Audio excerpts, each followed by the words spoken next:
food prices, electricity prices, gas prices are always increasing. Travel prices are increasing. We don't know what the next year brings or sort of economically for us as a society more broadly.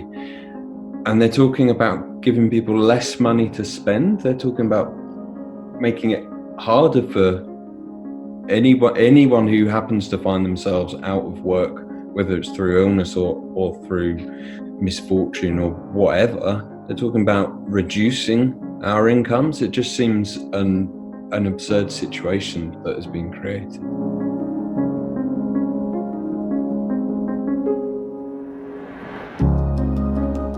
I would say I was quite an active person in my 20s. I was always running about the place. I was doing charity work and obviously running my own business. That was quite stressful but fun. And then in 2018, I was diagnosed with CML, which is chronic myeloid leukemia. Ever since then, my life has completely changed. I'm not, deep down, I'm still the same person, but physically, it's really difficult. So when I got diagnosed, I was in the hospital on Tuesday, and I got diagnosed on Friday, and I went back to work on the Saturday. I was just like, nope. And I started the treatment the following week, and after that, I could see a difference. I couldn't go in as much anymore. Because I still struggled to put my arms up higher than this, so I couldn't hold a hairdryer, and I can't stand for long periods of time now.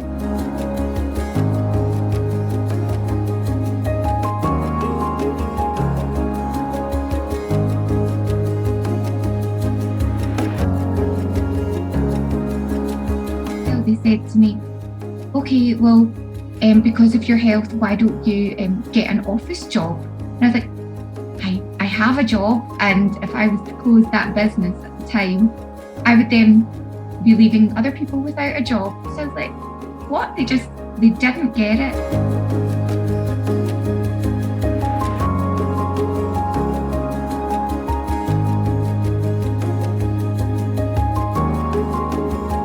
And unfortunately, I had to close the salon down last year due to the pandemic and COVID, but also due to my own health. I couldn't be running a business and trying to focus on my health at the same time. It was really tough.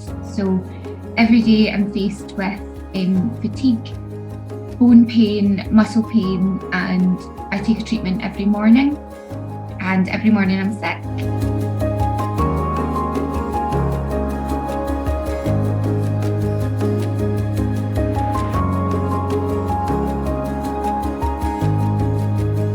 Help people who have been diagnosed with cancer, or people who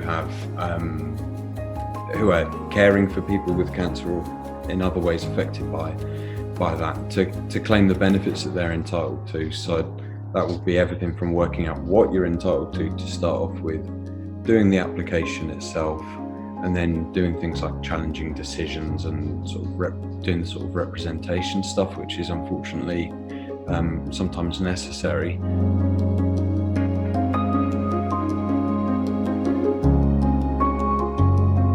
The government announced that the DWP were suspending face-to-face assessments for making these kinds of assessment of your fitness for work.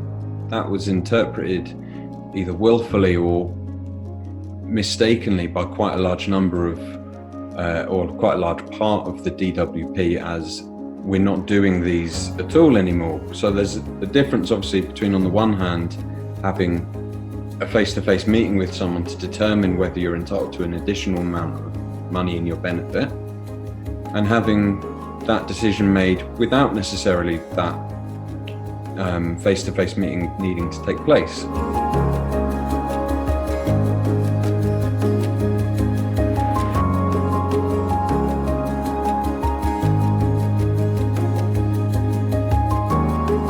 In my case, I'm kind of used to making my own like money, and then it was literally just switched around, and I still like really count myself like lucky that Greg had managed to help me get all these things that I am entitled to, but it's a complete change. You've got to really like budget now, and I don't know how people can live like off of this, especially in certain areas of Glasgow and Scotland.